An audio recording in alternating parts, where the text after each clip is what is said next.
Hey everybody, it's Leslie from Sew A Lot Creative Sewing Centers in Lexington, Kentucky and Centerville, Ohio. I am bringing you this month's June 2022 digital dealer exclusive from Kimberbell, our Kimberbell Club, project design and instructions. So this month we are going to be talking all about collage, and we're going to be doing this cute little collage embroidery with flowers on a tea towel. So I hope that you enjoy. I'm going to show you a little bit the method that Kimberbell uses with this, but also some tips and tricks on a method I kind of like to use, an adaptation to collage. So hang with me and I'll show you all the tips and tricks. So step number one, after we've gathered all of our fabrics and stabilizers, interfacings, all of that good stuff, is we're going to start fusing some things. So on our fabric that is going to be the vase, which I'm using this light blue Kimberbell solid, we're going to use a piece of fusible backing, Kimberbell fusible backing, SF101, woven fusible, something of that nature. We're going to cut it the same size as our piece, and we're going to fuse it to the back side. This is going to prevent our towel from showing through this lighter color fabric, since we're going to stitch this on a darker towel. Plus it's going to just kind of stabilize that fabric as well. So you're going to adhere that by pressing it with a press or an iron. When that's ready, we're going to set it aside, and then we're going to fuse the pieces that are going to be used for our collage to a fusible, double-sided fusible backing or interfacing. So there's a few different types of this product. Kimberbell makes a peel and stick fusible backing. Comes in sheets like this, and it's similar to a product called Steam-A-Seam that also it's a one-sided fusible with a paper back that peels off, that's going to be tacky when you peel that paper off, so that you can stick down your fabric where you want it, stitch it, trim around it, and fuse it for permanent hold with an iron. So it has this consistency when you peel that paper off that it's a tacky, so that you can position it and be able to move it around if you decide to before you actually fuse it in place. So it is a nice quality. I'm just going to take some scraps of fabric and lay them out, covering not the paper side. This is going to be the side that has the fusible that we're going to iron on. And these can overlap each other, or if you have some little gaps between them, that is also fine. Just remember, you're going to want to use a pressing cloth on top so that you don't leave residue on your iron. Since I have a big chunk here, I am going to trim that off real quick. I'm going to cover this up with a pressing cloth, and then I'm going to adhere this fabric to the one side of the fusible backing with my iron or my press. I'm going to remove my press cloth, and now all of my fabrics are stuck onto this piece of fusible backing. I'm going to let this cool off, and we're going to talk about trimming up those pieces and creating our applique pieces here in just a minute. But before we do that, I want to show you a second product. This is also a double-sided fusible webbing. It comes by the yard, so it's not just in 8.5 by 11 sheets. So I've cut some strips of it. Again, one side of this, you're going to feel the glue texture, that this is what we're going to put against the back of our fabric. And the other side is kind of a slick, soft paper. The difference from this and the one that we used in the prior video is this one is a little bit lighter weight, first off. And second of all, it does not have that tacky sensation when you pull the paper away. So when we position things, we're going to kind of have to hold them in place or keep them in place another way until we set them with an iron. But there's ups and downs to both, so I want to show you both products. So I've laid these out here just like I did on the other sheet, and I'm going to press them. If I had any white spaces, I would definitely use my press cloth. I covered up that whole piece, so. And now I have additional pieces on a different type of fusible webbing. This one is called soft fuse. And the reason that I'm doing this two different methods is I want to show you the differences between the two products and how they work and why I like one over the other for certain applications. Now that we have everything pressed and fused, we're going to hoop up our stabilizer, which I'm using a sticky back wash away so that we can place our towel and get that all nice and hooped perfectly.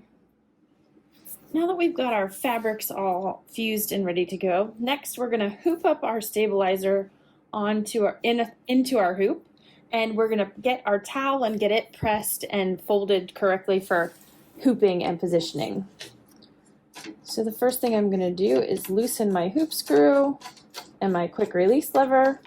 Again, I'm using a wash away sticky stabilizer. So I'm going to hoop it with the paper side, the slick shiny side up, and put my inner hoop ring back in my hoop. Once we have that in there nice and secure, we're going to take and score the paper side using either a seam ripper, a straight pin, a pair of scissors. We're going to make sure that we're leaving the hoop on a flat surface. It'll help us to keep from puncturing through the stabilizer. And I always like to just score an X. Some people like to go around the square, whatever works best for you. And then we're just going to peel away. This is going to expose the sticky side of the stabilizer so that we can position our towel to it. Next, I'm going to get my towel ready. We're going to fold it and press it, get it all ready to hoop. First thing I do is iron out all the folds and creases in my towel. I just like to start with a nice clean pressed towel. Then I'm going to find the end that has the hanger loop on it so that I know which end is which. And I'm going to fold the towel in half, hot dog ways, right sides together. Hot dog ways is long ways if you haven't heard that expression before. We're folding it long like a hot dog bun. I'm just going to lay that out on my ironing board or my press. Once I've pressed my center crease, we now want to start from the end opposite of the hanger loop. So my hanger loop is down here, and I want to start at the opposite end, and I want to fold up 6 inches. So you have a couple different methods you could do this. One, I can take my ruler at the 6-inch mark, know where that is, and flip it and press. Or if you're using one of these hot hammer tools, you can ballpark where 6 inches is and pull your towel up to that 6-inch line, making sure that it fits nice and snug down inside there. Once everything is lined up and even, I'm just going to press that again to create a nice crease and fold before we hoop this. After I've pressed, I'm just going to leave my towel folded just like this until we're ready to put it in the hoop. So our next step is to take the hoop to the machine and stitch the placement crosshair right onto our stabilizer. So the first thing I'm going to do is come to my machine. I'm going to call up the design files where I have them stored, and I'm going to choose the centering crosshair. I'm going to select the hoop size that I've hooped my fabric with, or my stabilizer I should say. I'm going to make sure that that crosshair is in the center of my hoop, and then I'm going to go back to my storage, find the stitch file for the embroidery project, and load it directly on top of that crosshair. And then I'm going to make sure that that second design is in the center of my hoop, which typically it's going to be offset because we've already got one design loaded. So if you have a machine that's capable of loading more than one design at a time, we can kind of do 2 steps in one. We can load our crosshair for placement and then our embroidery design for stitch out right on top, making sure that we center both of those directly at a 0, 0 cross section. If you can only do one design in your hoop at a time, you're just going to call up the crosshair, stitch it out like normal, and then go back, delete that design, and call up the design for the rest of the stitch out, and then go back into stitch out mode. But once we have the designs loaded and on screen, I'm going to go into my embroidery stitch out function and attach my hoop. I'm going to put my first thread color in, and we're going to stitch the placement crosshair directly on the stabilizer. Next, we're going to get ready to position our towel for embroidery. I'm going to move my embroidery hoop out to my trim position so that it comes out closer to me and I'm capable of reaching that crosshair a little bit easier without it being under the needle. but I don't necessarily have to remove the hoop from the machine, but you could. Before we get ready to hoop, I want you to keep in mind what direction you want to place that towel to make sure that you're embroidering on the lower half and you're stitching it the way that the design is turned on your screen. So right now, when you look at my screen, my design is turned sideways 90 degrees. Okay, it's not looking at me how I would normally think to look at that design. This way, the excess towel that we have can be hanging off the open end of the machine. We don't have to have bulk behind it. It gives us a little less chance of wrapping that up underneath. And also, it gives us the ability to use a little bit smaller hoop sometimes when we can turn the design this way. So just kind of keep in mind which way the design is facing. This is just how it comes and how it's going to be pulled up. My hoop is still on the machine, so you'll see what direction it's hooped and going on. And from there, I'm going to take my towel and I'm going to have two folded sides here and a folded side here. Now, if you flipped yours the opposite direction of mine when you folded it up, you're going to be facing this direction. So just kind of keep that in mind. It doesn't have to be facing the same direction. You just want to make sure you have a fold here and a fold to one side. If your fold is here and to the left side, you're going to come to this side. So we're folded up. We're going to line that center fold up with that up and down. We're going to line this one that's coming across the front with our two sides that are folded. I'm going to stick that in place. I'm going to open my towel. I'm going to make sure that it follows that line across, kind of stick it in place, and then open up, making sure that I follow my fold all the way down to the edge of my hoop. Now I have my excess towel off here to the left, off the end of my embroidery unit. If you feel a little more comfortable maybe folding this or rolling this up, you could roll it up and put a couple pins or clips on it to keep it from flipping down and getting caught under your embroidery. Now we're ready to start stitching. Stitch number 1 for our design is going to be our placement stitch for our vase. Once we've stitched our placement stitch, we're going to take our piece of fabric that we have adhered the woven fusible, the fusible backing onto, and we're going to cover up that entire area. If you haven't done too much applique before, you're new to this, you may want to tape this in place with a little bit of Kimberbell tape, and then we're going to tack that in place. Now the tack down stitch that we're going to use here is going to be a raw edge applique, which means it's not going to have a satin stitch around the edges. It's going to just be a nice kind of triple stitch or bean stitch all the way around. So it's going to do not only the edge, but it's going to go ahead and do the decorative fill before we trim around our fabric.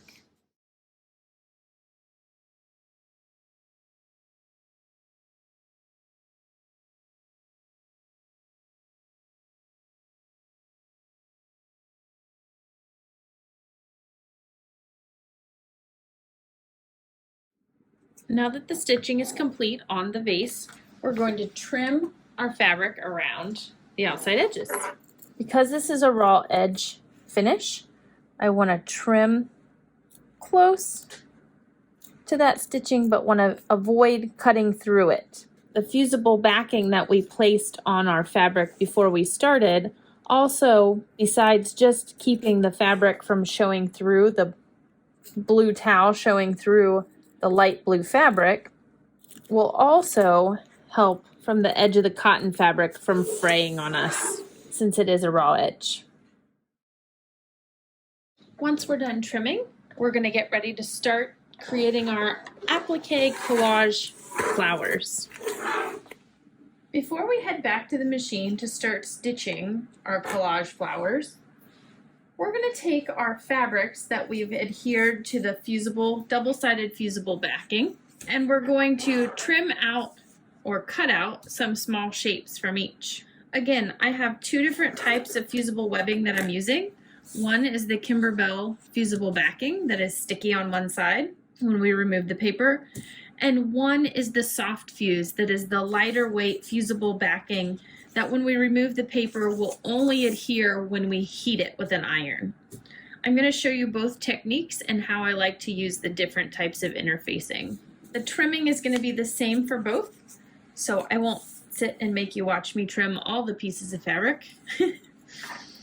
We're just going to start out, and if you want to cut these apart, you can. If you want to do this all from one sheet, that also is an option. What you're gonna do now is just cut some random shapes, maybe pointed edges, maybe rounded edges, and you're gonna cut as many small pieces as you can get from each color of your fabric. Now, these are not much larger than a 1/2 inch one direction, maybe an inch the other. They don't have to be consistent, exact same size pieces. But the collaging that we're working on with these florals are fairly small.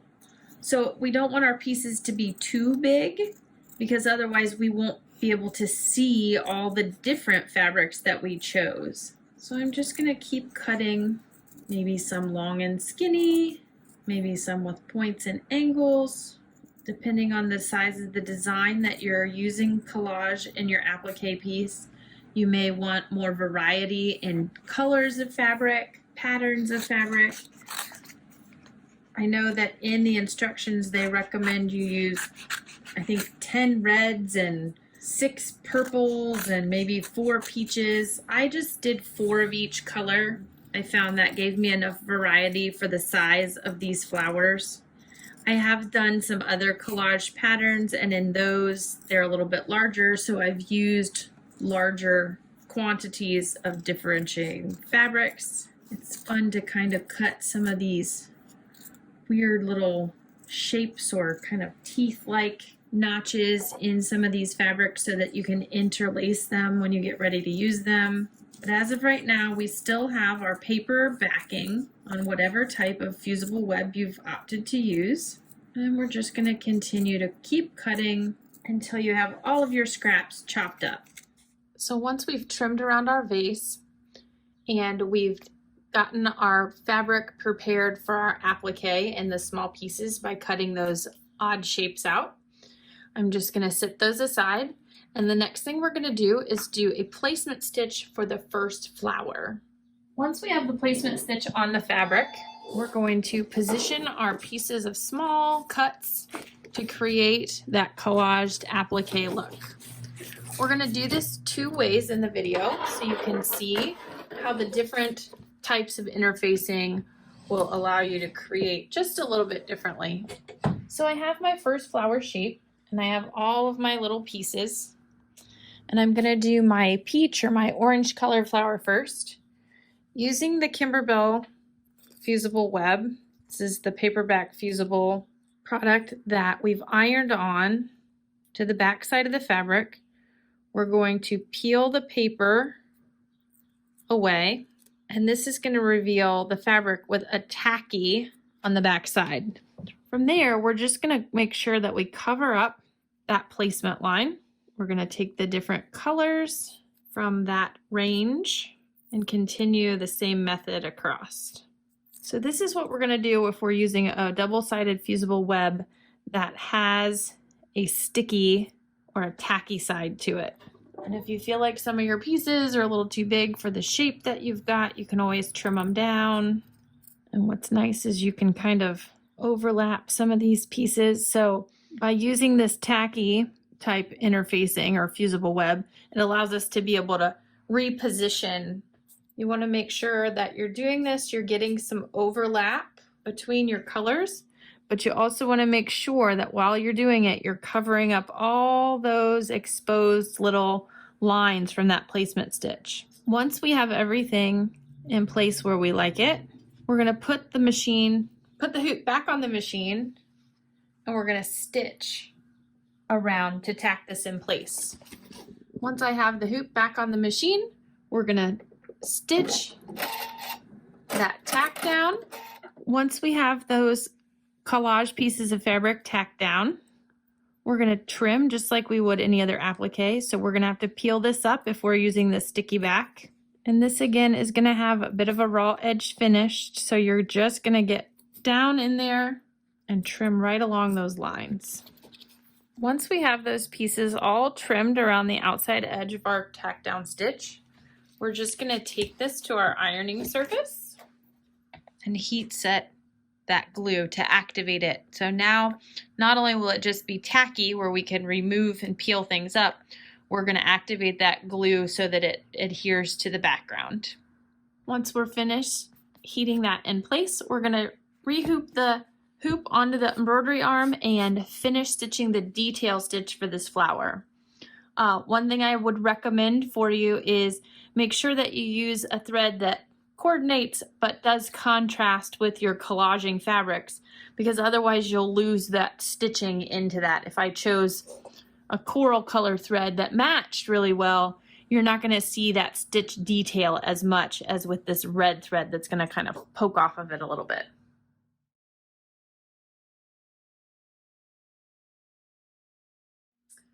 Once the detail for all the little petals is finished stitching, we're going to stitch the center of this flower.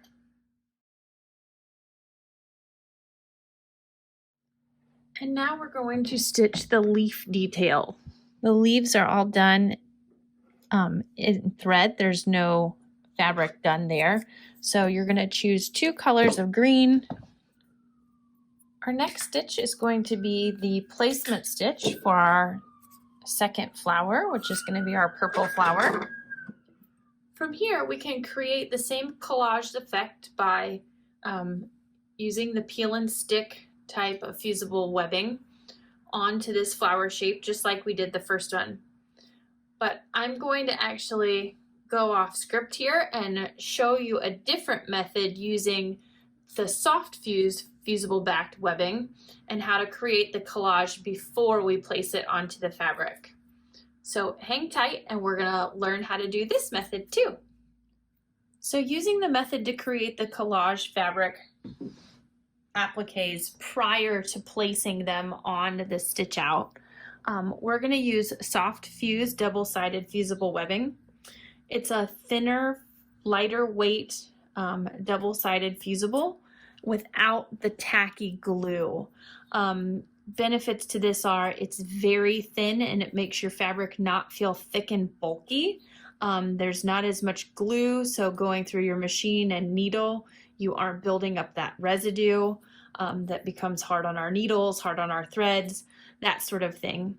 Plus, it's kind of nice. I like to be able to kind of build my collage applique fabric off of my actual project and move things around and then get them all set. So what I have here on top of my pressing mat is an Appliques mat. It is a specially designed mat that has this kind of grid texture in it. And what this does is this allows us to pull off the paperback side of our soft fuse or our fusible web to remove that. And as you can see, this one's not tacky or stiff. Actually, it's very fine and thin, but it has a smooth glue finish on the back side. But when we would normally lay this down and touch an iron to it, it's going to activate that glue and glue it to whatever surface we put it on. So therefore, we don't want to lay this down and create a collage and iron it without something like an Appliques mat underneath. Because what the Appliques mat does is with these specially designed little grids and squares is it allows the fabrics to stick to each other as we cluster them or collage them and heat them with an iron, but it doesn't remove the glue from the back of our fabric area. So normally if I had this on a piece of cloth, that glue is going to kind of spread out and adhere into the fibers of the other fabric. Because of this mat, what's going to happen is that glue, those little squares, are going to cause it to suck right back up onto the fabric that it was within, and I can adhere multiple pieces together at once.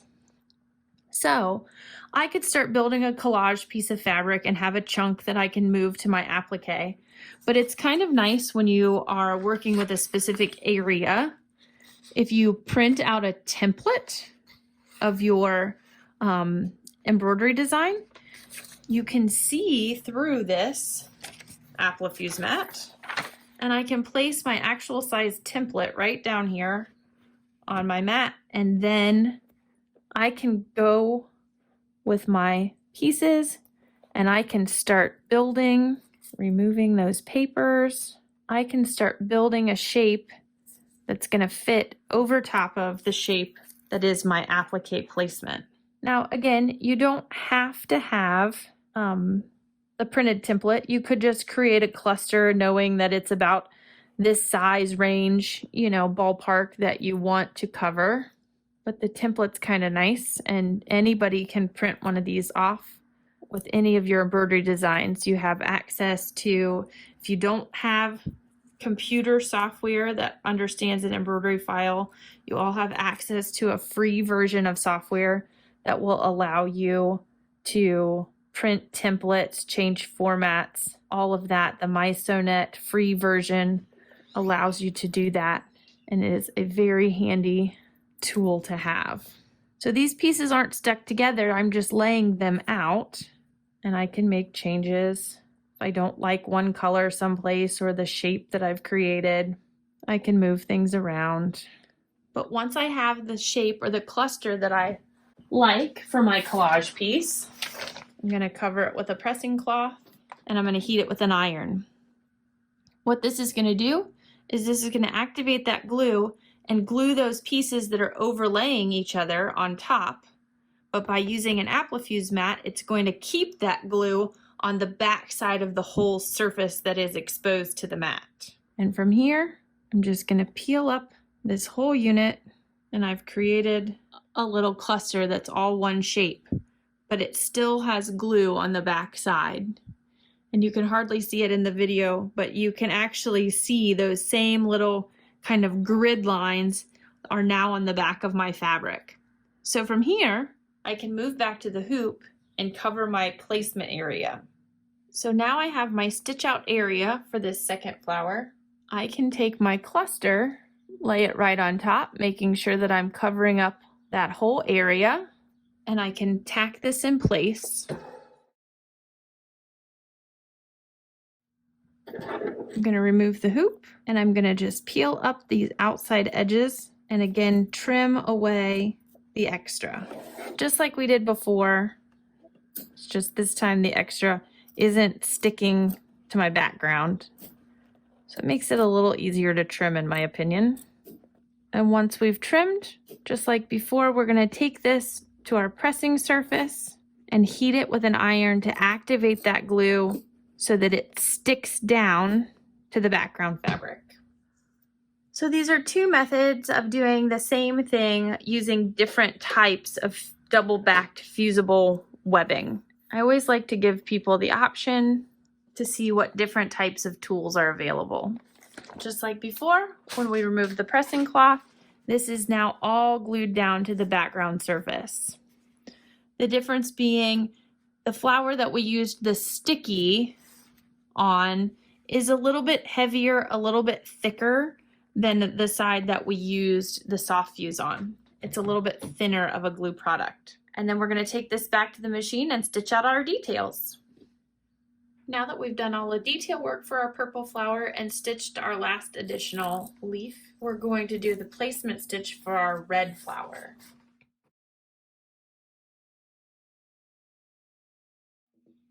From here, like we did our first flower, we can use the peel and stick method and start positioning those little pieces for our collage.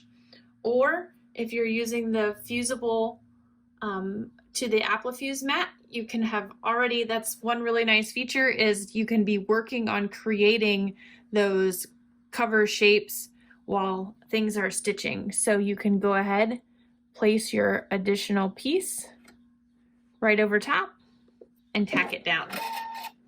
Now that it's completed stitching, we're going to remove and trim the outside edge of the applique. Once I've trimmed around that, I'm just going to heat set it with my iron to glue my flower to the background. And then we're going to take the hoop back to the machine to continue stitching the detail work for our red flower. After we stitch the center of our middle flower, we're going to do a little bit of detail work with a contrasting color for our final stitch. Once the embroidery is finished, we'll remove the hoop from the machine. From here, when I've used a sticky stabilizer, I like to just peel up the excess fabric, towel, background item, whatever it may be, and remove from the hoop, utilizing either a pair of scissors or a seam ripper.